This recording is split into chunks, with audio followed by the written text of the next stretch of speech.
I'm going to be honest with you guys. I know, alhamdulillah, you guys aren't going to mind my brutal honesty. One of the things that's concerned me as I came here, and every nation has its concerns, every country has its concerns, and we have some universal concerns, but something unique that I found here, that I haven't seen in many other places, and it may be a phenomenon in the entire region, is that you guys are obsessed with over-the-top, super luxurious brands. Over the top. Like I saw a billboard for an Alfa Romeo, like or like a Porsche or something, or like a Rolex watch, or like over the top. Oh my God! Like there's no normal commercials here. Nobody's like giving you a commercial for a toothbrush or like a sneaker or like a pair of socks or something. Everybody's like walking through a 7-star hotel and the water fountains on their side and a hawk flies onto their arm and and they check their diamond and my God, and you know what that does to a society? You become obsessed with elite brands. You become obsessed with the brand of watch you're wearing, or the brand of shoes, or maybe even the brand of jilbab. I don't know, the brand of hijab, or where you're. And when you're shopping in the mall, which is supposed to be like a national sport, I think, right? So if you're shopping in the mall, make sure you go to the most expensive store and buy like the smallest thing, but get the biggest bag so you look like you're worth something. Like flaunting the bag. Like I got an Armani bag, I gotta put in your face before it. You know what this does? This creates an artificial, like fake society. And it creates these standards that nobody can live up to. Nobody actually looks like those commercials, by the way. That's not real. All that's fake, and people get so deluded by that, and then the people around them get deluded by that. If you're really going to be a sahib in this society, make being normal celebrated. Don't celebrate being over the top and posh and overly, luxurious. Celebrate normalcy. Celebrate being yourself. It's something cool. You don't have to be someone you're not. You don't have to live up to this fake standard of living that really nobody should be. That should be their normal state. It's not sustainable. It's not healthy for you to want that for your life. That's not a goal to live by.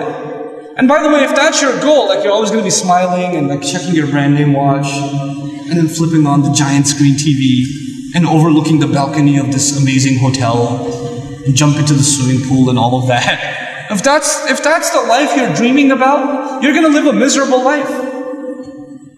Maybe you'll get those things, and people who get those things are still miserable. Some of the richest counties in the United States have the highest suicide rates. They have everything. They have everything, and they have the highest suicide rates. How many like platinum musicians, artists from the United States, Hollywood actors are dying of drug overdoses?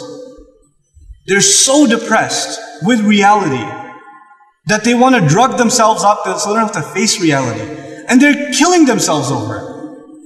These are not people you want to be like. These are people you want to feel sorry for. You don't want to be like them, It's unfortunate that an entire generation of Muslims all over the world is like going crazy over pathetic, sad cases like Justin Bieber. I feel sorry for the guy, honestly.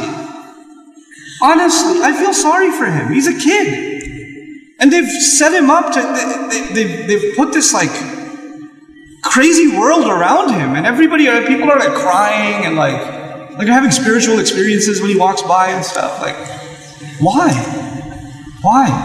This is part of being sahib, being responsible citizens to your people, setting a standard for what you should live up to. When you start not being so deluded by fashion, deluded by brands, and so deluded by the next material thing. Oh, I only have an iPhone 4, I can't be your friend. You have an iPhone 5. You can't be like that. Don't stand in line like 300 people outside the Apple store when the iPhone 5S comes out. Don't be one of those people. It's okay. You will be able to, I promise you, oxygen will still be available. You'll still be able to breathe and live your life if you're not the first one to have it. And about the people who buy it, guess what? They don't keep it in their pocket. They put it in front of them in the musalla, Allahu Akbar. So the guy next to him, 5S. Sami Allahu liman hamida. Come on. You know. So that's sahib. That's sahib. Don't be a show-off. Don't be, and it's talked about in the ayat of Surah Al-Kahf. Today's not a dars on Surah Al-Kahf, or those two people. I think somebody must have put that thing on YouTube. But I talked about the conversation between those two gardeners, and how it's a really insightful conversation about people that are super materialistic and like to make other people feel bad because of the things they own. Like to slip it in. Yeah, this is just, it's a cheap bag. It's Gucci, but it's cheap, you know. It was on sale. 800, 1,000, you know. It's not a healthy way to live. And it's not something you want other people to feel. And it actually shows that you're not a concerned person for the rest of society.